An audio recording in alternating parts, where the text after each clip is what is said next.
Are you invisible? That's what we're going to talk about today. Let's have a look at this first.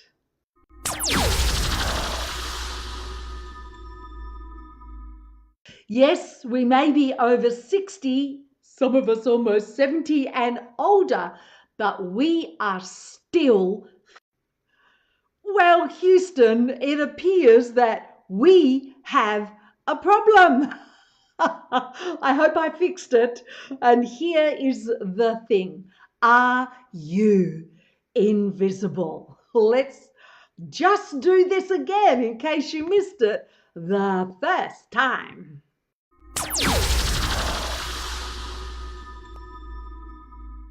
My name is Victoria Rose, and as I always do, I would like to heart you because the world needs more heart, and I'm pretty confident you would agree with that. I am on location here in Kalkan, Turkey. Now, I wanted to take you outside today to show you the beautiful mountains, the scenery here, and to let you see what the environment is. But here's what happens in Kalkan once all the tourists go.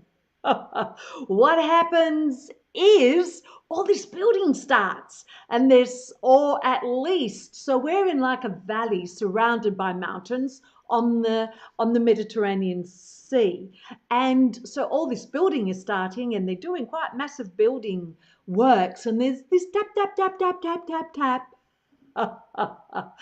going on, and and there's this new building going on just 3 doors up that they're building very quickly.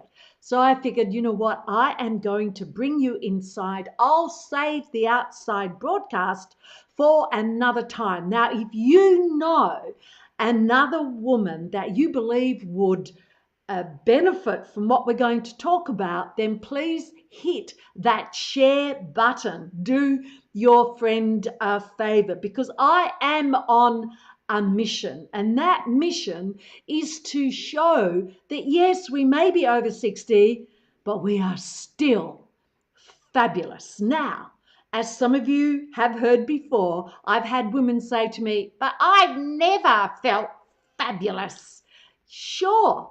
That is one of the reasons why I do these shows, because how could you, with all your wisdom, all your experience, knowing that you are here on this planet, walking on our Mother Earth for a reason? You exist for a reason. But the problem is, if you believe there is a use by date, then quite frankly, there is.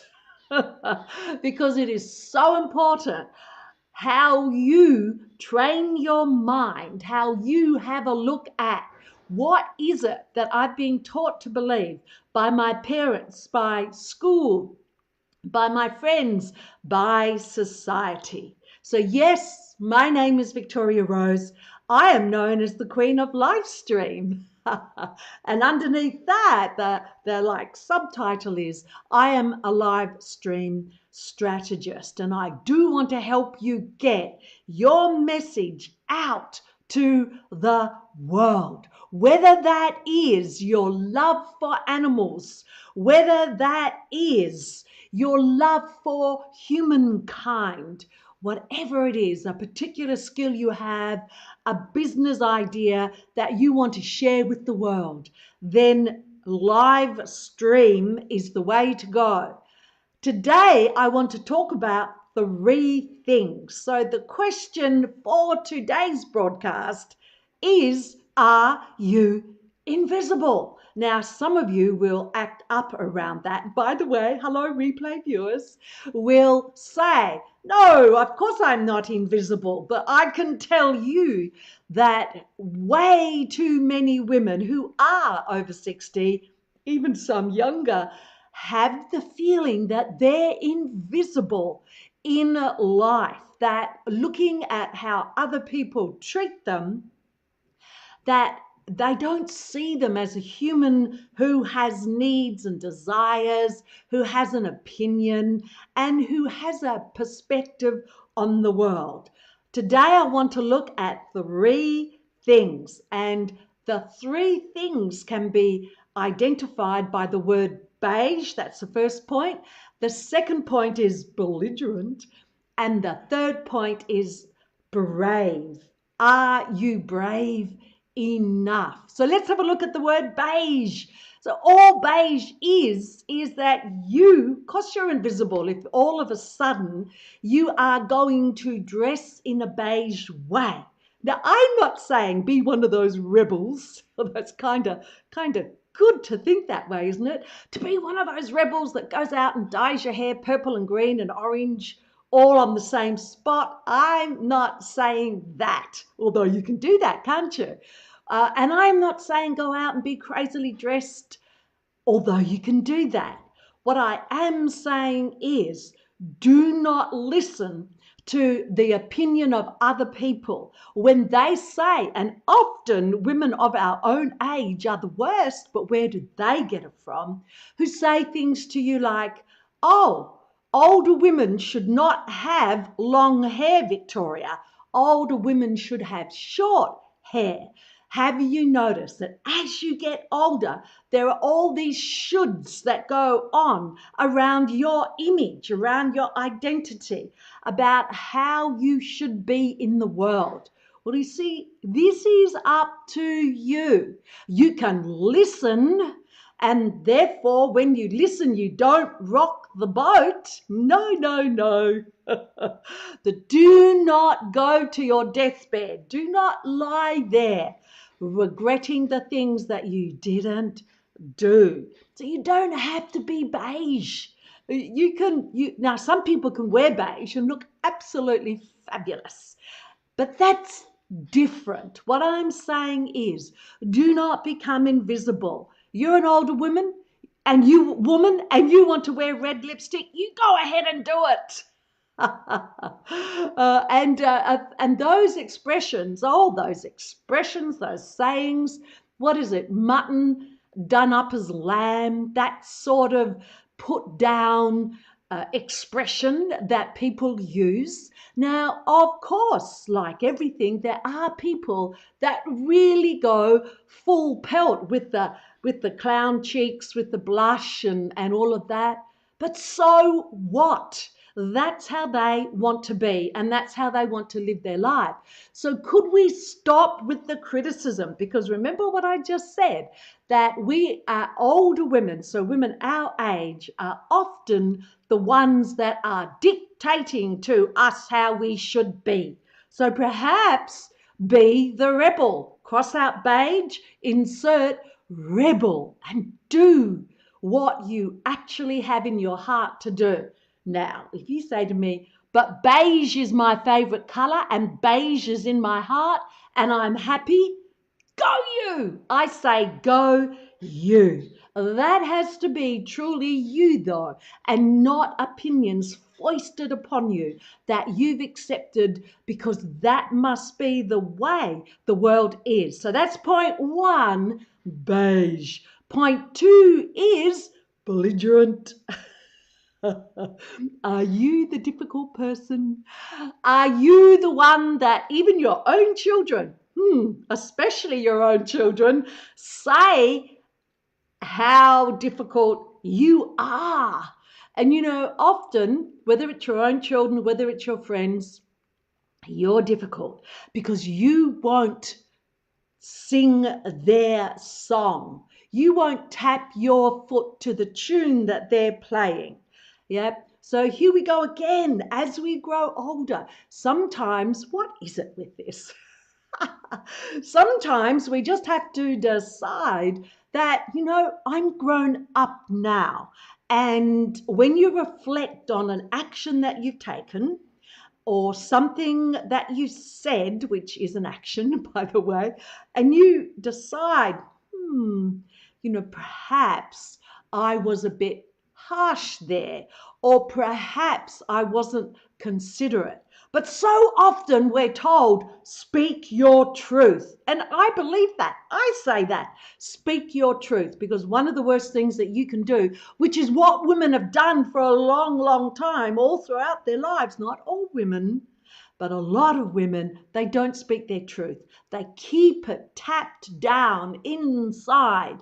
And I know that one day, it might happen when you're 40, 50, 60, 70. It might not erupt until you're on your deathbed, but all of that stuff that you suppressed will come out. We just don't know how, and we just don't know when. So if you are considered to be difficult or belligerent or whatever it is, you see, what happens when we grow older, and I've seen this, it's like these blinkers that we have, and they're just getting narrower. Oops, there we go. They're just getting narrower. And we have this very small view of the world. If that's happening to you, you need to take note of that.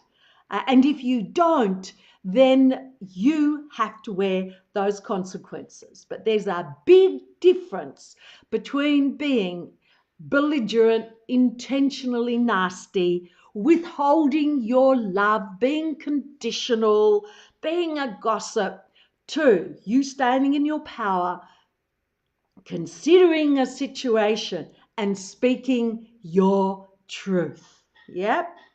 Now, that's a big subject, but I wanted to touch on that today. So far we've covered the first point, which is beige. You don't have to be. You can wear any color you want. Where I am house sitting in Kalkan right now, this owner is a purple lady. She has so much around that is purple. Purple is a great color, right? The second point was belligerent. The third point now is brave. Are you brave enough to change what's happening in your life? Are you weeping softly into your pillow at night and asking, is this all there is? After all I've given, after all I've done, is there more? I want you now to look around at how you live. Now, I know from the feedback that I get that there are a lot of you are very happy. You're living a fabulous life. You've had the bravery to step out of beige, if you ever were beige, and here you are. You're doing your life as per your rules. You've made up your own rules. The thing about how you're living your life now, and when I say have a look around, look at the results you're getting. Do you get support? Do you get love from others? And there are all types of love, as we well know. Is there abundance in your life? And abundance isn't just about money, but we know that, don't we? But money is good. It does pay the bills. So have a look at how your life is. And if you are not happy, there's only one person who can do anything about it. And that's the person sitting in the seat that you're sitting in right now, or standing where you're standing right now. Make the decision. If you are looking around and weeping into that pillow softly at night, decide for yourself, no, I want more. I deserve more. I could do a whole live stream on deservability, because so many of us don't think we deserve better or we deserve more, regardless of the age you are. Actually, I found that one out as I've been growing through my life. So have a look around and decide, what can I do? What makes my heart sing? What actually gets me excited? Oh yes, I can still get excited. What gets me excited? And do it. Now, that itty bitty shitty committee will be there and it'll say, oh no, you can't do that, you're too old, or it's too dangerous, or you're not brave enough, or whatever, or you're too fat, you're too thin, you're too ugly, you're too beautiful. too intelligent, too dumb, all of these excuses we make from putting a limit on how we live our life. So don't let that happen to you. If you are looking around and you're asking to yourself, is this all there is? You have to give yourself the answer. No, there's more. You have to find out what more means to you. Now, it may not mean deciding to jump on a plane and travel to Italy. And since I've made that decision, I've spent time in Italy, I've spent quite some time in Croatia, and here I am now in Turkey. So far, I've been traveling for 3 months. There's no timetable. I just think, oh, where should I go next? What shall I do? Now, you're probably thinking, oh, that's okay for you, Victoria. You've probably got the money to do that. Well, I can tell you that that is not true. I have found a way to do what I'm doing, to have the fabulous experiences that I'm having, to meet the wonderful people that I'm having, all on, as one of the expats here in Kalkan said recently, I did it all on a shoestring. And I looked around her house and I thought, crikey, I wish I'd ever had a shoestring like your shoestring, because her shoestring, her house could have gone on Homes and Gardens. In Vogue Living is just so amazing. But it proves, though, there are ways to do things. You don't have to have a lot of money to do it. But I'll tackle that in another live stream. That's my live stream for today. Victoria Rose, my message to you today is there is no use by date unless you believe there is. So examine what beliefs you have taken on from other people and made your own. You can change those beliefs, and if you're unhappy right now, your beliefs are the roots of your discontent. I'll be back next Thursday. I'm moving back up to the mountain village Islam La, and my message to you is there is no use by date. I will see you next week. Please like my Over 60 Still Fabulous page and share, comment. What do you think about all this? Okay? I'll see you soon. Bye.